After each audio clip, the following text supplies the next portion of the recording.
হঠাৎ করে সবাই দেশের নেতৃত্ব দিতে চায়, দেশ শাসন করতে চায়, সমাজসেবা করতে চায়।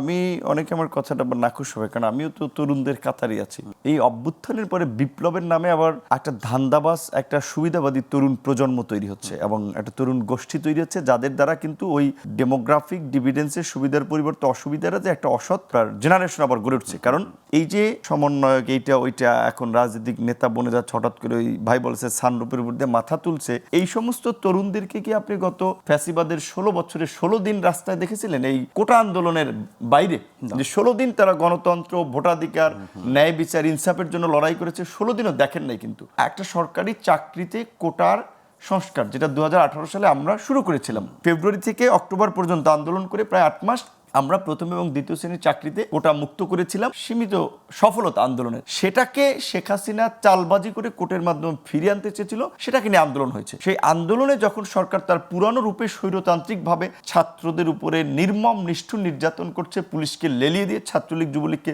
লেলিয়ে দিয়ে গুলি করে মানুষ মারাচ্ছে, এইটা ছাত্রদের অভিভাবক কিংবা কোনো সুস্থ মস্তিষ্কের মানুষ মেনে নিতে পারে নাই। তারা এই অন্যায়ের প্রতিবাদে রাস্তায় নেমেছিল এবং একটা গণঅভ্যুত্থান হয়েছে। এখন সেইটাকে আবার কেউ কেউ বলছেন যে এটা মেটিকুলাসলি ডিজাইন হয়ে এটার মাস্টার মাইন্ড আছে, এইটা বলে যে কিছু ছেলেপেলেকে আবার খুব একেবারে চান্দে তুলে দিলেন। এই চান্দে তোলা লোকেরা আবার এখন বিভিন্ন জায়গায় আরো কিছু লোককে যে চান্দে তুলছে, তারা তো এখন ওই যে বলছে যে ফজলু ভাই বিএনপির কিশোরগঞ্জের লোক, সিনিয়র নেতা, ছাত্রলীগ সাবেক নেতা, বিএনপি হচ্ছেন মুক্তিযোদ্ধা, তিনি বলছেন যে ডিসি অফিসে যায়, পরিচয় যে ছাত্র কি তুমি কি বাবা, সে সমরনায়ক, সমন্বয়ক না সমরনায়ক, সে কি পরে বলছে যে সমন্বয়ক, তো শেষে ঠিকঠাক বা বলছেন। আবার এই যে তরুণরা ডিসি অফিসে, এসপি অফিসে, ইউনো অফিসে, ওসির অফিসে, সচিবালয়ে যে এই তরুণ লিডাররা তৈরি হচ্ছে, এরা কিন্তু আওয়ামী লীগের চেয়ে একটা জঘন্য লিডারশিপ তৈরি করছে এবং এরা যদি চান্স পায় দেশকে আওয়ামী লীগের চেয়ে লুইটা পিঠা খাবে।